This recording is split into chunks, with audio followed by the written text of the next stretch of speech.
이게 이제 강의에 앞서서 우리가 서로 좀 호흡을 같이 맞춰야 되는데 옆분하고는 인사했죠. 예, 저하고는 이제 눈 인사를 좀 하면서 시작했으면 좋겠어요. 이게 직업이 교수다 보니까 강의가 직업이긴 한데 또 이렇게 잠깐 바깥에 나와서 콧바람 쐬면서 강의를 하는 거는 정말로 저한테도 설레임인 것 같아요.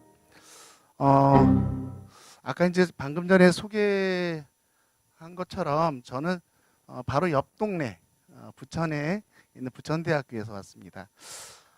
제가 이거 준비하는 동안 여기 오기 전에 어디를 잠깐 갔다 왔냐면 아침에 일찍 나와서 인천 서구에 있는 정신장애인 시설하고 행로 환자 시설 그곳에 갔다 왔어요. 가서 회의만 하고 올라 그랬는데 하다 보니까 한 4시간 정도 거기에 계신 이제 그 시설 그 뭐라 그러죠? 주거 이용자들, 네, 생활인이라고는 얘기를 하죠.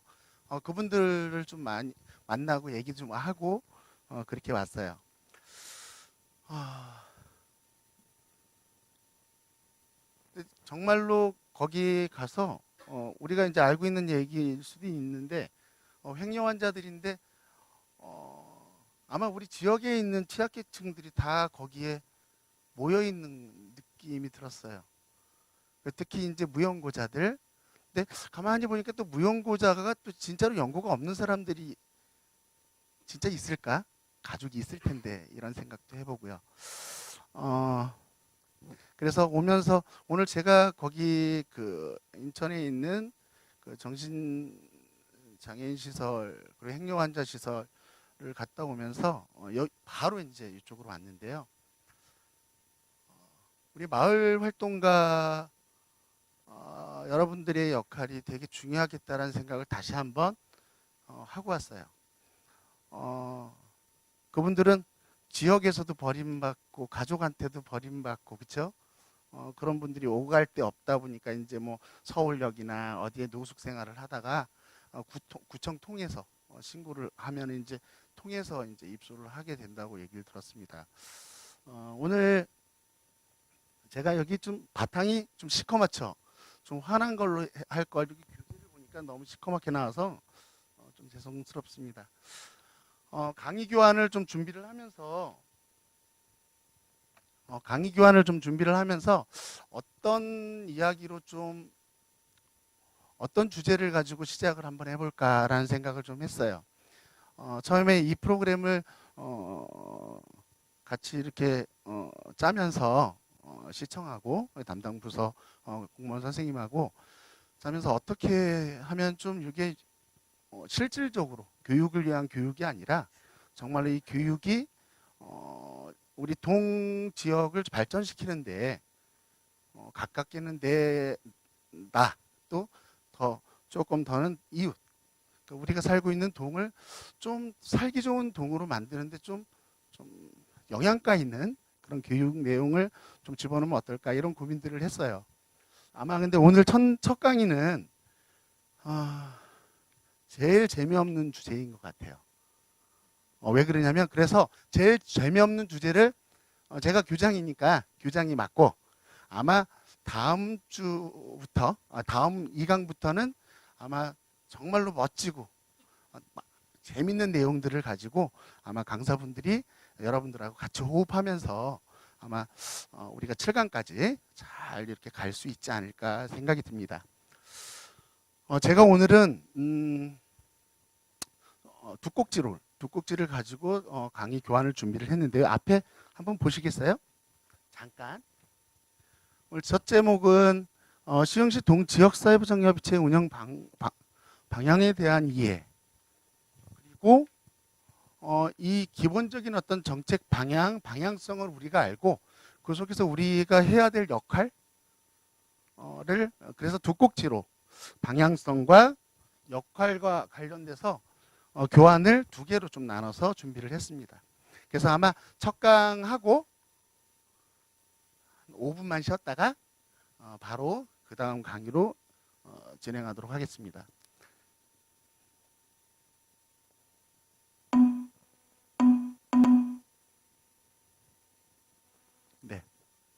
네, 잘 넘어가네요.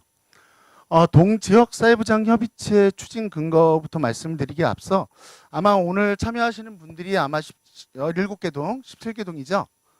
17개 동에 아마 그래도 지역에 제일 많은 관심들을 갖고 지역에서 활동을 하고 계시는 아마 지역 리더 분들만 오신 걸로 알고 있습니다. 아마 이 내용은 우리가 동지역사회보장협의체에 참여하면서 이 내용은 잘 아는 겁니다. 잘 아는 거지만 그래도 우리가 한번 다시 한번 이렇게 되짚고 가는 차원에서 교환을 좀 준비를 해봤습니다. 이 동지역사회보장협의체의 추진 근거를 보면은 법적 근거를 보면 사회보장 급여와 관련된 사회보장 급여의 이용 제공 및 수급권자 발굴에 관한 법률 제41조 그리고 시행규칙 제7조 그 다음에 시행시 조례를 살펴보면 지역사회보장협의체 운영조례 제7조에 근거해서 동지역사회보장협의체가 운영되고 있습니다. 여러분들도 잘 아시다시피 이 동지역사회보장협의체의 추진 방향을 보면 아마 시흥시에서 지금 지향하는 방향성을 좀 살펴보면 이거는 아마 전국적으로 다 공통일 텐데요. 아까 말씀드린 것처럼 우리가 살고 있는 지역 사회에 사회 안전망이 좀 견고하면 좋은데 뒤에 이제 사회 안전망에 대해서 잠깐 얘기를 할 건데요. 사회 안전망이 사회복지 제도를 통해서 잘 견고하게 갖춰져 있으면 사각지대가 없을 텐데 아마도 복지 혜택을 못 받는 아마도 주변에 사각지대에 있는 취약계층들이 아마 우리 여기 계시는 분들도 다 살고 있는 동에 많이 있는 걸로 알고 있을 겁니다. 그래서 복지 사각지대 해소를 통해서 이 동 단위의 취약계층 발굴을 체계적으로 구축하기 위해서 우리가 동지역사회보장협의체를 이제 활성화시키는 것이죠. 또 하나는 실질적으로 우리가 취약계층만 발굴하는 게 중요한 것이 아니라 우리가 살고 있는 지역 자원이 인적 자원이든 물적 자원이든 얼만큼 있는지를 알고 있어야죠. 잘 알고 계시겠지만 그래도 조금 더 관심을 갖고 지역사회 내에 복지 자원이 어느 정도 있는지 그리고 이런 것들을 취약계층들과 어떻게 연계시킬 수 있는지 이런 부분들에 대해서 우리가 연계하고 협력하는 관계망을 만드는 거죠. 촘촘하게. 근데 이때까지는 아마 물 한 잔 주시겠어요? 아마도 이때까지는 시흥시 같은 경우는 굉장히 시민활동, 시민들 중심으로 한 활동들이 굉장히 활성화되어 있는 걸로 알고 있는데 실질적으로 이제 관 주도에 이러한 자원 개발이나 그 다음에 이런 사업들이 이때까지 추진되어 왔었죠.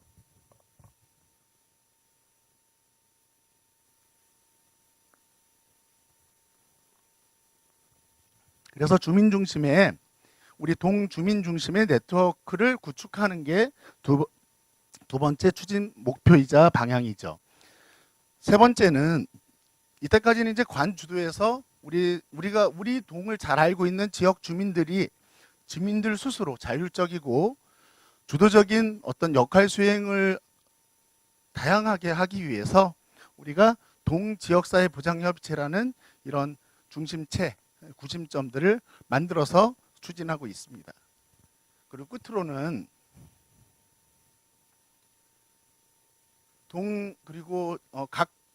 각계 17개 동마다 조금씩 이렇게 지역 환경적인 어떤 차이들이 있을 텐데요. 그래서 동 지역 특성에 맞는 특화 사업 이런 것들을 개발하고 추진하는 이러한 크게는 4가지 추진 방향으로 동지역사회보장협의체가 추진되고 있습니다.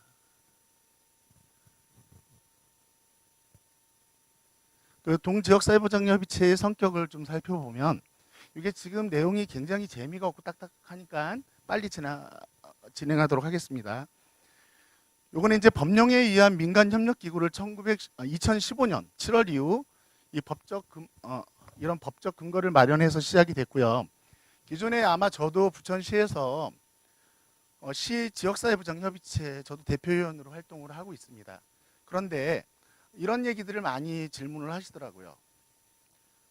시에서 운영하는 지역사회부장협의체와 동 지역사회부장협의체의 차이가 뭐냔 말이지. 그닥 큰 차이가 없는 것 같은데 그렇게 생각하십니까? 네. 단호하게 네라고 말씀을 하셨는데, 네. 분명히 차이가 있습니다. 차이가 있는데 우리가 이런 것들을 이제 막 동지역사회보장협의체가 이제 막 시작했기 때문에 기존의 지역사회보장협의체 시 주도의 지역사회보장협의체와의 역할이 구분이 이때까지 구분을 해본 적이 없잖아요. 그러니까는 이게 한 군데에 섞여 있어서 여기서 활동하시는 분들 중에서도 시 단위의 지역사회보장협의체 활동하시는 분들도 계시고 분명히 그런데 시협의체와 동협의체는 참여하는 위원들이 조금씩 차이가 있습니다. 예를 들어서 저는 이제 부천시 지역사회보장협의체 대표위원으로 있는데 제가 학교가 부천이기 때문에 부천대학 교수니까 거기에 참여를 하는 것 뿐이죠. 근데 부천에 대해서 잘 알까요? 조금은 알아요. 근데 거기에서 살고 있는 주민들만큼 알 수가 없어요. 저는 어디에서 사냐면 종로구에서 살아요. 근데 정작 종로구를 가잖아요? 종로구도 몰라요. 그래서 저는 뭐죠?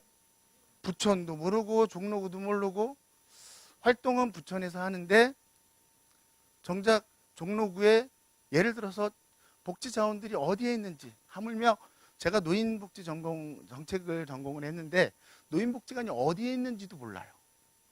참 기가 차죠. 동네에서 반바지 입고 이렇게 어디를 가다 보니까 여기 복지관이 있는 거예요. 복지하는 사람들은 복지만 보이거든요. 그리고 또 학교에 있으니까 학교만 보이고. 그래서 전 노인을 전공했기 때문에 여기에 노인복지관이 있네? 종로 노인복지관 여기 있네? 이제 알았어요. 아는 것으로 끝나요.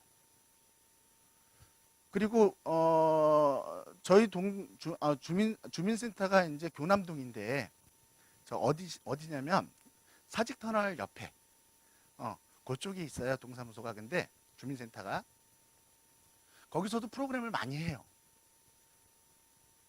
근데 저는 사회복지학과 교수이기도 하고 여기 대하동 참여는 잘 못하지만 동지역사회보장협의체 위원 하라 그래서 그때 한번 갔다가 한 번 가고 있다가 계속 못 가고 있어요.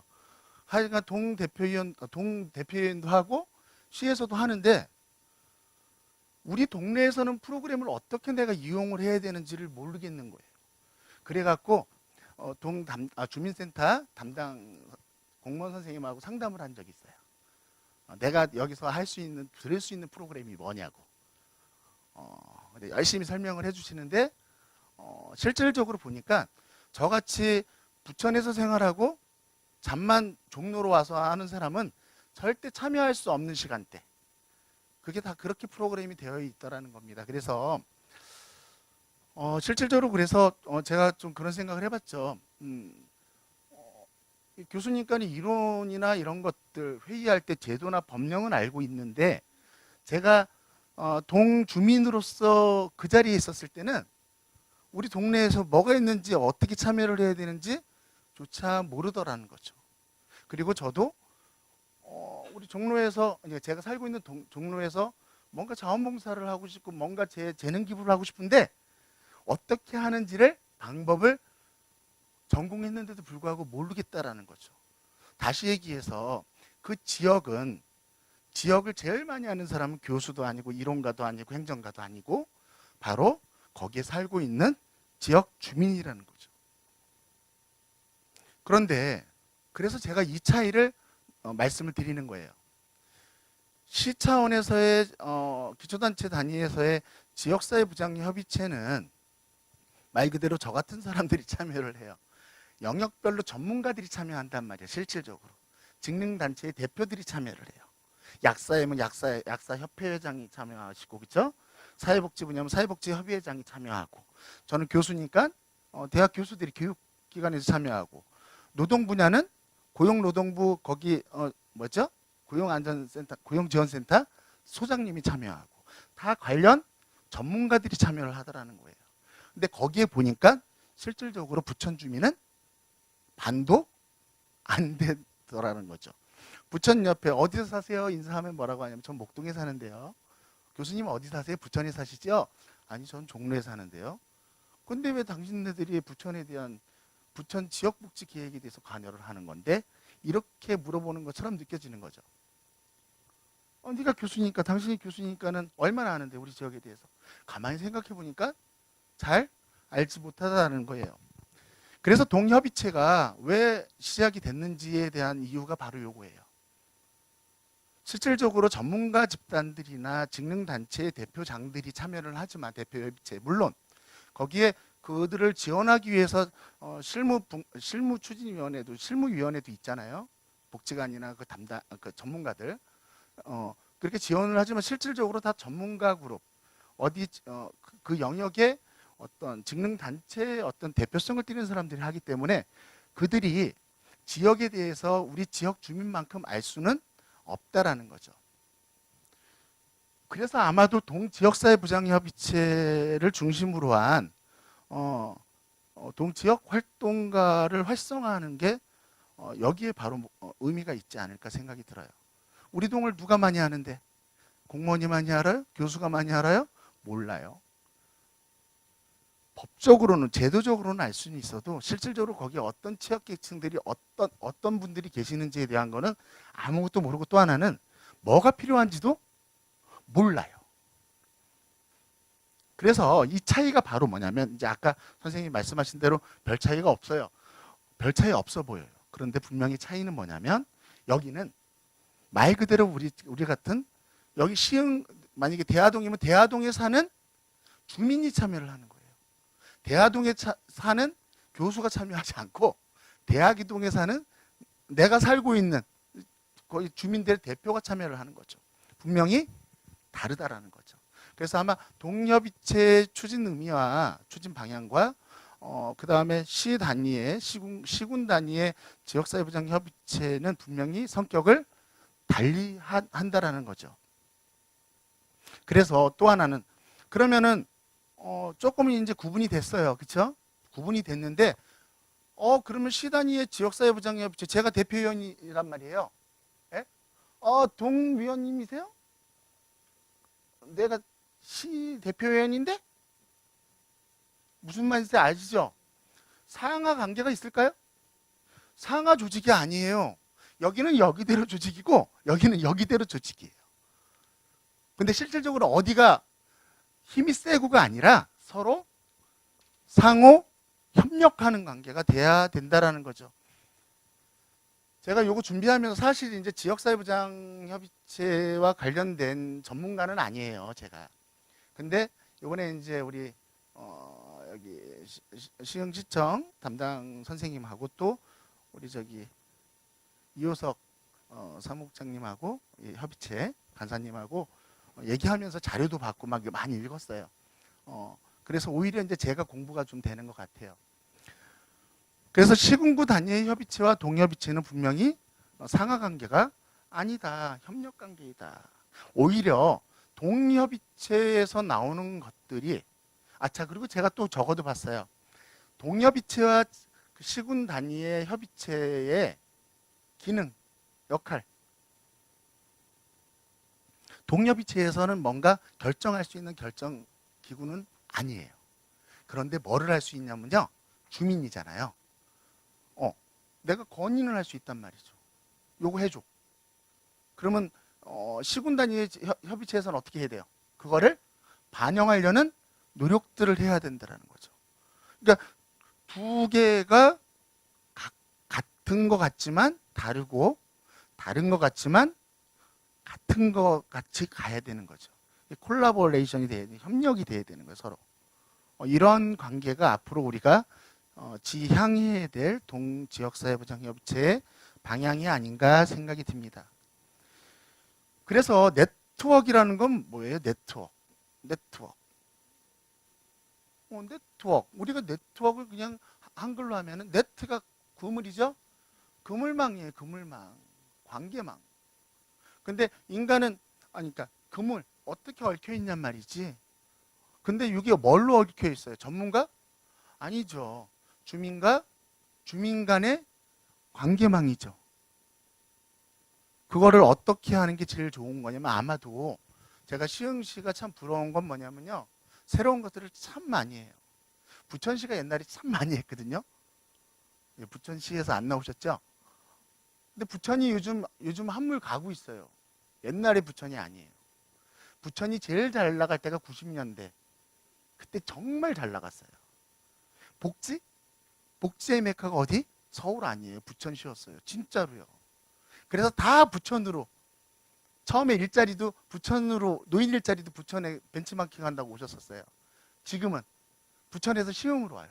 시흥이 노인 일자리 제일 잘하는 거 알죠? 모르시는구나. 제일 잘해요. 정말로. 부러울 정도, 질투날 정도로 잘해요. 그거는 왜 그런가 봤더니 실험을 많이 하는 거예요. 실험을 많이 하는데 뭘 중심으로 하는 줄 아세요? 시민들 중심으로 하는 것들이 참으로 많다라는 거죠. 저는 아까 보면서 놀랬던 거는 이게 2012년부터 시작됐다라는 건 생각도 못했어요. 아까 양봉 참 재밌더라고요. 모르겠어요. 벌이. 근데 내가 직접 해갖고 꿀 내가 만들어서 먹는 거잖아요. 만드는 게 아니라 뭐지? 채취해서 먹는 거죠. 그런 것들도 참 재밌는. 그러니까 지역에 지역 환경에도 도움이 되고, 그렇죠? 생태계도 복원이 되는데 도움이 분명히 되잖아요. 그래서 네트워크 대상은 지역 주민이라는 거죠. 그래서 분명히 동지역사회보장협의체와 시단위의 시군 단위의 협의체는 분명히 성격 자체가 다르다. 아니, 성격이 아니라 기능 자체가 다르다. 그리고 이 두 개는 여기가 상부 기관이고 하부 기관이 절대 아니라는 점. 이것만 알고 가셔도 오늘은 우리가 동지역사회보장협의체에서 활동하는 것 자체에 대해서 굉장히 동력을 갖고 파워풀하게 활동할 수 있지 않을까 생각이 들어요.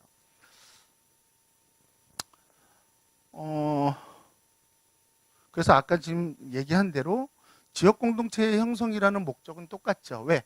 뭐예요? 한마디로 뭐예요? 살기 좋은 마을 만들기죠. 살기 좋은 마을 만들기예요. 그러니까 우리 동네를 빌딩하는 거예요. 세우는 거예요. 만드는 거예요. 근데 다 밀어버리고 새로 우리가 재개발하듯이 하는 게 아니라 기존에 있는 것들을 우리가 살기 좋게끔 변화시켜 주는 거거든요. 그래서 시군단이나 동단이나 추구하는 방향성은 같지만 그러나 실제적인 기능은 아까 약간의 차이가 있다라는 거예요. 그래서 아까 이제 말씀드리는 내용이고요.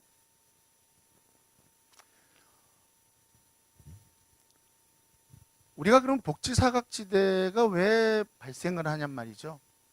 복지사각지대는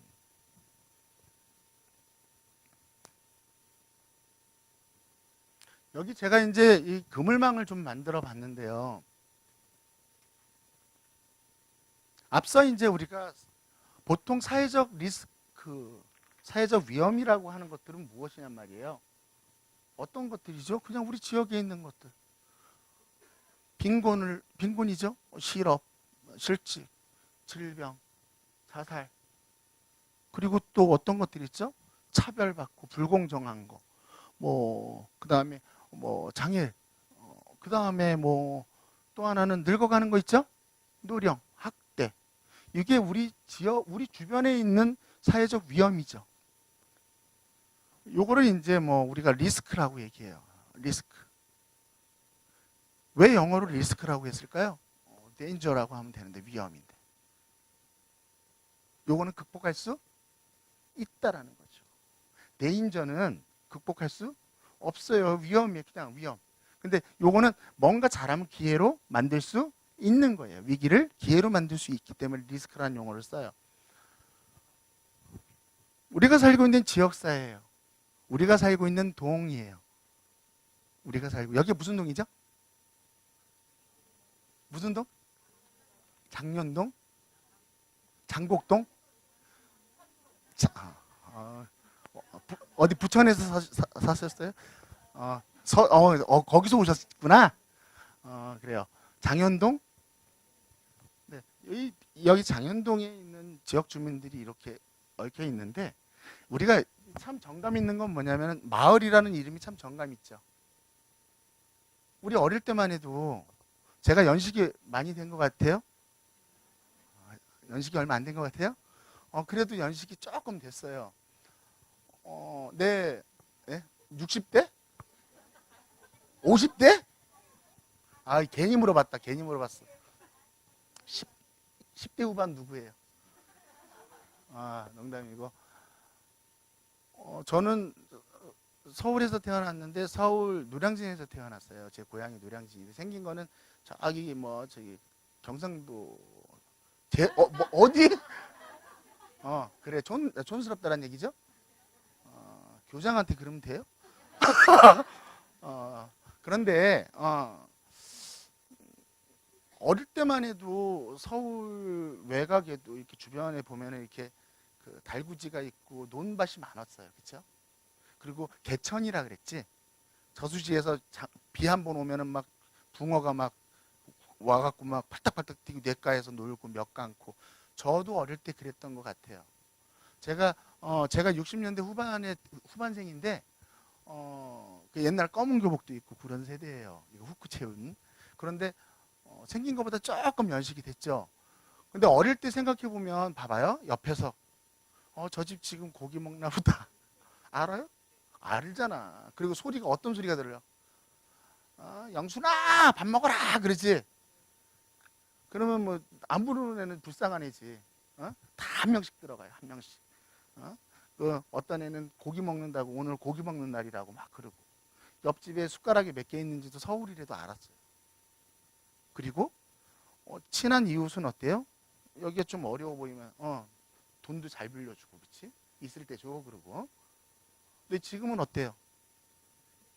우리가 잘 아는 얘기지만 마을버스에 내려서 저희 집에 가는데 저녁에는 이제 뭐 이렇게 어두울 때가 있잖아요. 비 오고. 저는 저희 위층에 사는 학생이라서 반가워서 막 뒤에 따라갔어요. 얘는 어떠냐면 그때부터 막 쳐다보면서 가는 거예요. 정말로 이건 진짜로 있잖아요. 어디까지 따라가요? 입구 현관까지 가서 이렇게 하니까는 와 그러고 들어가는 거예요. 순간 어떻게 되냐면 내가 범죄자가 된 거지. 근데 만약에 우리 집이 아니면 나는 잡혀가야지. 들어가면서도 왠지 찜찜한 거예요. 예를 들어 202호 아저씨인데 이래야 되는데 그 말을 못한 거지. 이만큼 삭막해졌죠. 윗집에 누구 사는지 알아요? 옆집에 누구 사는지 모르죠. 요즘은 잘 살아야 돼. 이상한 애들이 살면 집도 막 거기다 막 가스놀이에 가스놀이. 가스 켜놓고 폭발시키고 막 그러잖아. 멀쩡하게 자고 있는데 내 집까지 막 날아가고. 그쵸? 참 무서워요. 하여간 이러한 우리가 보이지 않는 사회적 위험들이 있단 말이죠. 그런데 이런 것들이 요거는 이제 복제학적으로 얘기하는 것도 아니고 실질적으로 이러한 안전망이 우리가 사회 안전망이라고 하는데 많이 들어보셨잖아요. 이런 게 촘촘히 되면 참 좋을 텐데 실직자가 됐어. 그럼 어디로 떨어져? 이 사이로 떨어져가고 그냥 끝이야. 회생 기회가 없는 거지.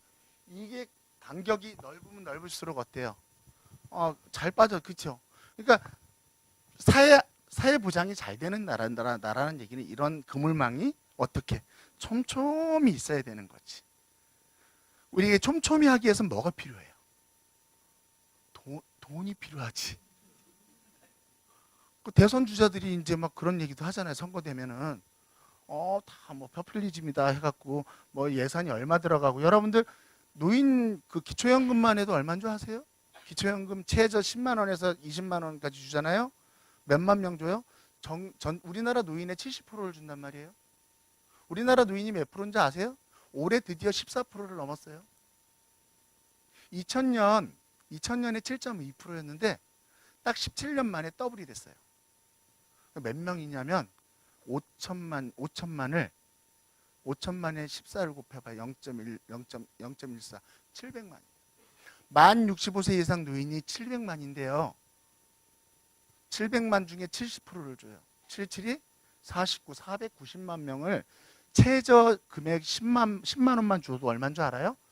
5조 8,800억 정도 돼요.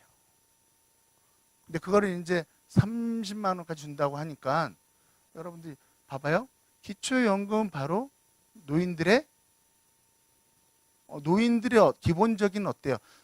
소득 대체율. 젊었을 때 내가 벌었던 것들을 어느 정도 내가 나이 들어서 확보하느냐가 소득 대체율인데 그것들을 그 비율을 높여주는 기능을 하죠. 보충적 소득 보장 기능을 하는데 얼마까지 지원을 해야 되냔 말이지. 50만 원? 100만 원? 한도 끝도 없죠. 기초임금제가 기초생활할 수 있는 돈을 막 100만 원씩 주면 좋은데 그게 한도 끝도 없잖아요. 그 누구 주머니에서 나와야 되는데 우리 주머니에서 나와야 되죠.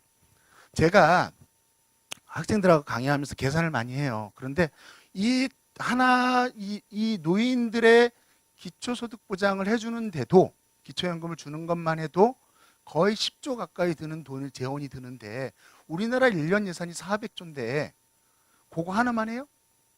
애들한테는 지원 안 해요? 안 주던 거 주는데 요즘은 어때요? 예를 들어서 애 하나 나면 1억씩 준다 그러면 많이 날 거예요. 근데 뭐 200만 원, 300만 원 주는데 아니 근데 200만 원, 300만 원 받으려고 내 평생 노후를 담보해? 그렇지 않죠. 그래도 정부에서는 하려고 노력을 하죠. 이게 바로 뭐냐면 가능하면 이게 사회 안전망을 촘촘히 하려는 노력들을 아마 시흥시도 마찬가지고 다 하고 계시는 거죠. 그럼에도 불구하고 이게 뭐가 필요한 거지? 돈이 필요하기 때문에 무궁무진 우리가 무한정 넓힐 수는 없다라는 거지.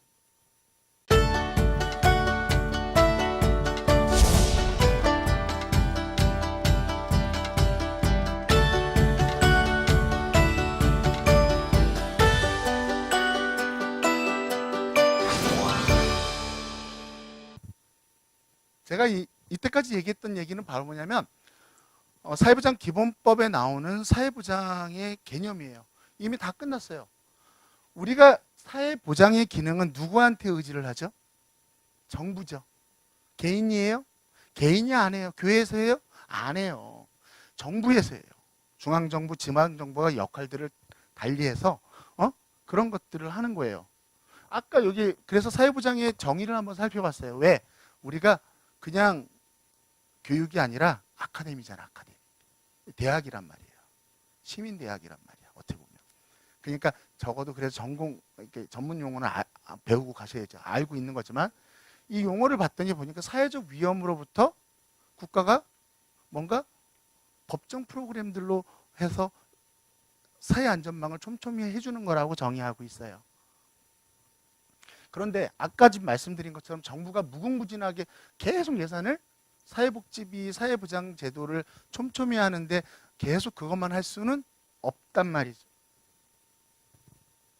중앙정부의 주도의 사회보장 제도를 통해서 시민들의 사회적 위험을 최소화하는 게 정부의 책무이기도 하죠. 여러분들 책무가 뭔지 아시죠? 그렇죠.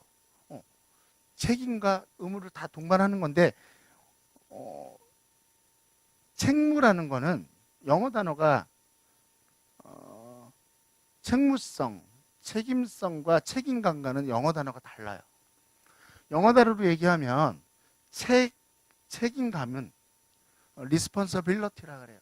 모르셔도 돼요. 근데 책무성이라는 건 accountability라고 해요. 이 차이는 뭐냐면 책임감은 다 누구나 갖고 있는데 책무는 뭐냐면요. 플러스 아까 책임감 플러스 뭐가 있냐면 정당성이 있어요. 정당성이 뭔가를 한자로 풀어보면 발을 정자죠. 옳은 것이니까 마땅히 해야 하는 거예요. 그런데 그거는 내가 하고 싶으면 하고 하기 싫으면 하지 않은 게 아니라 의무적으로 해야 되는 거죠. 왜? 예를 들어서 교수니까 교수의 책무성이 있단 말이지. 네가 하고 싶어서 하고 하기 싫어서 안 하는 게 아니라 그렇죠. 정부는 그러한 당연히 시민들의 사회적 위험으로부터 보호할 의무를 갖고 있다라는 거예요. 그래서 그 안에 뭐가 있냐면 당위성이 있는 거예요. 마땅히 뭐예요? 해야 하는 거예요. 하기 싫으면 안 하는 게 아니라 마땅히 해야 하는 거야. 그런 개념이 바로 우리가 얘기하는 책무성, 책임성이라고 얘기를 해요. 여기에서 얘기하는 것들은 그런데 정부에서 중앙정부든 지방정부든 그 책무를 감당하기에는 우리의 입맛이 고급화됐단 말이지. 옛날에는 어땠어요? 여러분들 다 아시는 것처럼 우리나라는 지금은 별건 아니지만 2000년에 놀라운 일이 벌어졌죠. 1998년, 99년, 2000년 IMF 이후에 국민기초생활보장제도가 2000년 10월 1일부터 시행됐죠. 어떤 식으로 변화한 줄 아세요? 2000년이 지금은 가까우니까 별거 아니지만 100년 후, 200년 후 우리 자손들이 볼 때는 2000년 10월 1일은 역사적인 날이에요. 뭔지 아세요? 예전에는 밀가루 배고프면 어때요? 정부에서 그냥 내 위장병이 있는데 밀가루를 주는 거야. 그럼 어떻게 해야 돼? 감사합니다 하고 먹어야 돼. 담당 선생님이 와서 나 그럼 쌀로 주면 안 돼. 그러면 헐 어이없네. 이런단 말이죠. 먹지 마. 감사할 줄 알고 드세요. 이게 바로 뭔지 알아요? 은혜를 베푸는 게 누구야? 국가야. 그래서 우리가 시혜적이라고 얘기했잖아. 그러니까는 대상자 자체를 뭐라고 했냐면 수혜자라고 해서 시혜자. 거기는요, 이 사람이 욕구하고 입맛하고 상관이 없는 거야. 누가 주는 거야? 그냥 제가 국가에서 주는 사람한테 감사하게 먹는 거예요. 지금은 어떻게 바뀐지 알아요? 2000년 이후부터 바뀌었잖아요. 수혜자에서 수급권자로 바뀌었죠. 급여, 베네핏, 급부, 서비스예요. 급여가. 급여를 받을 수 있는 권리를 가진 자가 수급권자거든. 권리의 개념이 정부는 국민에게 당연히 해줘야 될 의무가 있고 책무가 있고 국민은 마땅히 그 서비스를 받아야 될 권리가 있는 거예요. 굉장한 변화예요. 그래서 아마 우리 과장님 잘 아실 거예요. 그렇죠, 과장님? 예전에는 조금 공무원 할 만했는데 2000년부터는 공무원이요, 공무원이 아니에요. 옛날 저희 와이프도 지금 공무원인데요. 미칠라 그래요. 아주 와서 민원 때문에 죽겠대요. 저희 와이프는 시에서 근무 안 하고 노동부에서 근무해요. 서초동에서 하는데 맨날 온보예요. 실업급여 담당할 때가 미치는 거지. 거의 오면 너 죽여버린다 그러잖아. 왜 나를 탈락을 시켰냐. 아마 여기 계신 공무원 선생님들 민원 그래 요즘은 잘해드려야 돼요. 이따가 쿠쿠다스라도 하나씩 좀 나눠 드세요. 정말로 요즘 힘들어. 옛날 공무원이 아니에요. 제가 보면. 왜? 그만큼 입맛이 달라졌기 때문에. 그리고 권리로서의 사회보장제도가 이게 패러다임이 바뀐 거지. 패러다임은 뭐예요? 그냥 우리가 사고의 틀을 패러다임이라 그래요. 예전에는 이 원 틀에서 이렇게 바라보니까 근데 세상이 어떻게 바뀌냐면 별로 바뀐 거지. 이게 바라보는 시각이. 그래서 뭐라고 하냐면 빵 주잖아? 뭐라 그래? 뭐부터 봐? 뉴욕기업 먼저 보고 그 다음에 재료 분석 들어가지. 아씨 여기 뭐야? 크림이 뭐야? 헐. 그러면 버려버리지. 나를 거지로 알아? 그리고 날짜로 지났어. 시에서 줬어. 어떻게 할까? 푸드뱅크에서. 무섭다. 그러니까 저희 과장님이 힘든 거야. 얼마나 힘들겠어. 그러니까 고소하지. 고소고발하지. 그럼 민원 들어오면 어떻게 해야 되는 줄 알아요? 여러분들이 그냥 어거지를 부려서 만약에 민원을 넣어도 거기에 대해서 상세히 다 소명해야 돼. 요즘은 학생들도 민원 넣는 거 아세요? 교수들도요. 비슷해요. 과장님 저도 교육부대 민원 넣어요. 요즘 교수가 뭐라고? 수업 시간에? 잡담아 그런 얘기는 아니고 그렇지. 성적인 얘기를 했다. 아니면 뭐 그러니까 성적인 얘기도 제가 보면 그렇게 떠오르나요? 그러니까 말 한마디를 해도 있잖아. 되게 조심조심해야 돼요. 그리고 교수가 왜 정치적인 어떤 예를 들어서 아무개 씨를 지지를 하는 거야? 이러면 난리 나요. 요즘 그래서 들어가서 절대 뭐라고 그런 얘기 안 해요. 하여간 이처럼 입맛이 달라지니까 그만큼 사회적 욕구가 다양해졌단 말이죠. 그거는 뭐 아시는 것처럼. 우리가 옷이 없어서 옷을 못 입나? 여자분들. 여기도 말 잘해야 돼. 우리 와이프는 맨날 옷을 사요. 홈쇼핑을 10번 시키면은 9번을 반품을 시켜. 내가 그래서 맨날 뭐라고 하냐면 남자들 비슷할 거예요. 왜 시키는데? 그랬더니 헐, 여기 날 속였어. 그리고 보내면은 뭐 수건 2장 준대 또 미안하다고. 알려드릴까요? 네, 전화 좀 해보고 CJ 홈쇼핑 뭐 이런 데는 주더라고. 그러니까 예를 들어서예요. 옷이 없어서 옷을 벗는 게 아니라 이게 트렌드 요즘 시대 유행을 타잖아. 그럼요. 배고파서 굶는 게 아니라 내가 먹기 싫어서 안 먹는 세상이 돼버렸거든. 그런데 그럼에도 불구하고 없어서 못 먹는 사람이 또 있더라는 거예요. 그러니까 우리가 착각하고 사는 거지. 그게 아까 얘기한 대로 뭐냐면 복지 사각지대에 있는 복지 그러니까 우리 취약 계층들을 얘기하는 거예요. 제도 안에서 벗어났는데 봤더니 뭐예요? 우리 대부분 국민기초생활보장제도 얘기하면서 그러잖아요. 아들 하나 있다고, 부양의무자 있다고 못 받는 거예요. 근데 그 아들이 아들 노릇을 쥐구실도 못해요. 그런데 이 노인은 혜택을 받지 못해요. 이런 것들이 바로 뭐예요? 누가 제일 잘 알아? 그러면 시에서 이 어르신 불쌍하니까 도와주세요. 그러면 도와줘요? 근데 누가 잘 알아? 여러분들이 옆에서 보니까 알잖아. 진짜라는 걸 알잖아. 그러면 정부에서 할 수 있는 역할들이 한계가 있으니 시흥시에서 할 수 있는 게 공무원 몇 명 된다고 다 알겠어요. 그럼 누가 해줘야 돼? 여러분들이 바로 주민 공무원이 되는 거지. 공무원이지. 그게 공무잖아. 지역 공동체를 위해서 일하는 거니까 공무원이지 뭐. 내가 월급은 안 받아도 내가 마음속으로 내가 우리 동 지역의 공무원이야. 그래서 지역에 있는 어르신들, 취약계층들이 누구 있는지, 그래서 이러한 것들을 어떻게 정부에서 못하는 것들을 조금 우리 스스로 동지역보장협의체나 우리 마을활동가 여러분들, 여러분들 지도자들이 이런 것들을 정부에서 못하는 것들을 우리가 좀 촘촘히 하자라는 거지. 그러면 17개 동이 그렇게 하면 그것들을 시에서는 어떻게 하냐면 과장님이 쏙 가져와서 어떻게 우리 시정에 반영을 하는 거죠. 그게 바로 먼저 아세요? 아까 건대 무슨 법학과 교수가 얘기하는 거와 똑같은 얘기. 그게 자치예요. 지방자치예요. 지방자치. 그리고 우리가 또 하나 얘기하는 건 거버넌스라는 협치의 얘기. 서로 협력하는 거예요. 공무원만 일하는 게 아니라 이제는 내가 사는 내 지역이니까 어떻게 주민들도 주체적으로 나서야지. 그리고 가서 민원인이 되는 게 아니라 아우 과장님 무슨 일이 이런 거 우리가 도와드릴 일 없을까요? 그럼 도와주시면 감사하죠. 그러면서 마을을 우리가 불편한 것들을 이렇게 개선해 나가는 방향으로 바꿔가는 게 중요하겠죠. 여러분들 뭐 이 내용을 몰라서 지금 듣는 건 아닌데 우리가 이렇게 모여서 할 때하고 혼자서 책을 보고 공부할 때하고 달라요. 여기서는 뭐가 생기냐면요. 우리가 뭐예요? 커뮤니티예요. 공동체예요. 졸업하면 같이 수료생 동기가 되는 거거든요. 우리가 똑같은 얘기들을 똑같이 리마인드하고 그 다음에 어떻게? 여기 40명이 네트워크를 하면 17개 동이 어떻게 될까? 그냥 자동으로 연결이 되는 거죠.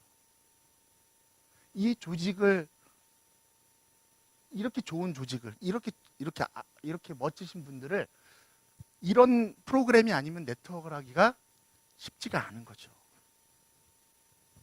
그래서 따라서 이러한 지역 공동체 내의 사회 안전망을 촘촘히 하는데 주민 주도적 지역 공동체 협력 네트워크 구축이 필요하기 때문에 우리가 이제 정부의 사회보장 제도만 의지할 수는 없다. 무한정 우리가 정부에만 의지할 수는 없으니까 우리 스스로 할 수 있는 것들은 찾아서 하자. 동지역사회보장협의체의 설치 목적은 지역 주민 스스로 마을 내 복지 사각지대 발굴 및 돌봄 시스템을 구축하여 지역사회 내 다양한 복지 욕구를 해결하는 것을 우리가 목적으로 한다. 목적은 뭐예요? 목적은 목적은 방향성이죠. 그래서 이 목적이 잘 설정이 돼야지 이것들을 달성하기 위한 하위 목표들이 생기고요. 그 하위 목표에 따른 이 목표를 달성하기 위한 프로그램들이 만들어지는 거예요. 그러니까 이 방향성은 어때요? 우리가 공통분모로 하고 있어야 돼. 동지역사회보장협의체가 뭐 하는 건데 그때 이분은 A, 여기는 B 이렇게 얘기하면 안 되고 A 똑같이. 그 대신 어떻게 A동과 B동은 조금 다르잖아. 예를 들어 우리 동은 앞에 냇가가 흐르는데 저기는 뭐야? 앞에 바다가 있어. 다르지. 옆에는 산이 있고 분명히 다르죠. 그래서 아까 얘기한 대로 결론적으로 얘기하면 특화 프로그램도 마찬가지예요. 달라요. 그러니까 같으면서 조금씩 다른 것들이 특화예요. 세상에 없는 것을 만드는 게 특화가 아니라 특화 프로그램은 저는 프로그램을 기획을 잘 하는 사람이에요. 제가 잘하는 것 중에 하나예요. 그래서 학교에서 제가 프로포절 관련한 과목을 강의도 하고 정책론하고 2과목을 해요. 이번 학기는. 아이들한테 가르칠 때도 마찬가지예요. 여러분들 볼까요? 이 말씀 드릴까? 우리가 프로그램이라는 얘기들, 우리가 지금 하는 것도 뭐예요? 프로그램이죠. 이 얘기 드릴까? 프로그램이 목적이에요? 프로그램은 그냥 수단이죠. 그런데 이 프로그램이 이 교육에서만 멈추면 프로그램이 뭐가 돼요? 프로그램을 위한 프로그램이 되는 거죠. 프로그램이 목적이 되어서는 안 되죠. 이 프로그램을 통해서 어떻게 변화를 시켜주는 거거든요. 변화의 동력을 만들어주는 수단이 바로 뭐냐면 프로그램인데 어떤 변화냐면요. 현재의 문제가 열이면 현재 우리 동의 문제가 10이야. 그런데 이 프로그램을 통해서 지역활동가들을 양성해서 투입을 하고 여러분들이 개입함으로 해서 10이 매수로 바뀌어야 돼? 5로 4로 바뀌면 6만큼 5만큼 어느 방향으로 마이너스가 아니라 플러스 방향이 긍정적인 방향으로 포지티브한 방향으로 변화시켜 주는 거거든. 이게 되게 중요한 프로그램이라고 생각을 해요. 저는. 여러분들 좀 쉴 때가 된 것 같아요. 그래서 복지사각 그리고 지역사회보장협의체의 역할은 뭐냐면 그게 아까 얘기한 대로 우리 한번 심심하게 졸리니까 따라해 볼까요? 복지사각지대 발굴. 근데 요거를 1월 달부터 2월 달까지만 하는 게 아니라 365일 상시 발굴을 하는 거지. 별거 아니야. 발굴하라니까 어떻게? 나는 이제 난 리더야. 어떻게? 막는가? 계속 돌아다니면서 봐요? 쓰러져 죽지. 그럼 어떻게 해야 돼요? 그냥 내가 장 보러 가다가 저 할머니 또 저기서 또 빵 주워 먹고 계시네. 또 가는데 쟤는 왜 맨날 나와서 얼굴 멍투성이에 대해서 애가 쭈그리고 앉아 있지? 보다가 그게 바로 뭐예요? 발굴하는 거지. 취약계층이지. 두 번째, 복지자원 개발 및 연계인데요. 참 개발하는 게 어렵지만 원래는 이게 중복이 되는 경우가 많을 것 같아. 제가 보면.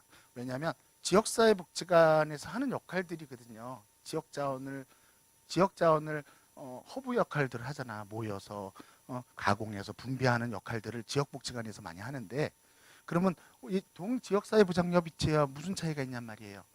그러면 지역사회복지관은 다 문 닫아야 되겠네? 그렇지 않아요. 나중에 또 얘기하겠지만 거기는 그래도 복지 전문가들이 있죠. 여러분들은 복지학을 전공은 안 했잖아. 그랬지만 그분들보다 지역을 잘 알죠. 이게 연계만 되면 어떨까요?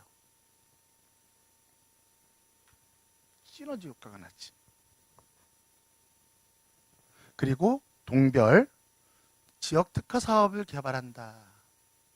요거는 참 뜬구름 잡기식의 얘기일 수도 있어요. 프로그램을 누가 짜는데 그러면? 아까 얘기한 대로 프로그램은요 별게 아니에요. 기찬 용어로 쓰는 게 아니라 예를 들어서 아이가 아이가 항상 우울한 아이가 있어요. 그러면 어떻게 해요? 교수님이 하버드 대학에서 상담학을 전공했거든. 나하고 10번 만나면 네가 변해요. 어떻게 변해? 나처럼 밝게 변해. 10번을 했어요. 변해요? 얘가 더 침울해지지. 왜? 이 사람은 뭐예요? 얘의 문제가 뭔지를 정확히 모르고 자기 잘난 척만 하는 거지. 이게 보통 전문가들이 저지르는 과오야. 과오. 어떤 게 중요하냐면요. 어떤 게 중요해요? 선생님? 손 한 번만. 요즘 여성분들 손도 함부로 못 잡겠어. 네. 어디서 이렇게 잡아주잖아? 이 하나 잡아주는 것만으로도 이 아이가 변화했다면 손 잡아주는 게 프로그램인 거지. 그런데 요거를 하찮게 생각하는 거 왠지 알아요? 돈도 안 들어갔잖아. 시간도 별로 안 들어갔잖아. 그게 무슨 기술이 있어. 비전문 누구나 할 수 있는 거. 근데 아까 그 교수는 그 아이를 변화시켰어요? 변화시키지 못했잖아. 손 한번 잡아주는 게. 이게 바로 뭐냐면 우리 지역 활동가가 마을 활동가가 할 수 있는 일들이에요. 교수가 백날 이론 얘기하면 뭐예요? 지살난 맛에 사는 사람들인데. 실질적으로 뭐를 알아요? 그 아이가 어떻게 살아왔고 뭐 때문에 힘든지를 우리가 알거든.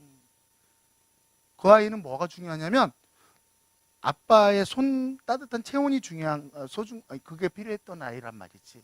필요한 것들을 줬잖아. 우리가 제일 위험한 게 뭐냐면 저도 그랬어요. 저도 현장에서 일을 오래 했었거든요. 교수하기 전에.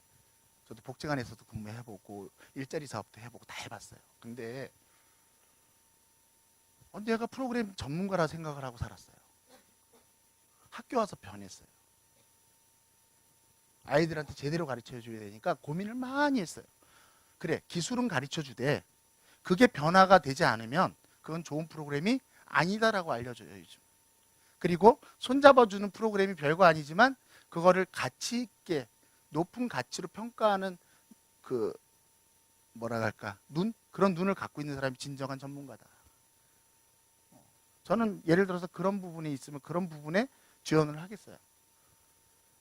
이런 거 동별 지역 특화 사업이라는 건 그런 거예요. 우리 동만에 다른 동이 없는 우리 동만에 뭔가 지역 특성이 있단 말이지. 거기에 부합하는 것들을 만드는 게 중요하죠.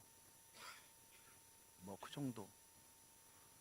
잠깐 쉬었다가 진행하도록 하겠습니다. 잠깐 쉴게요.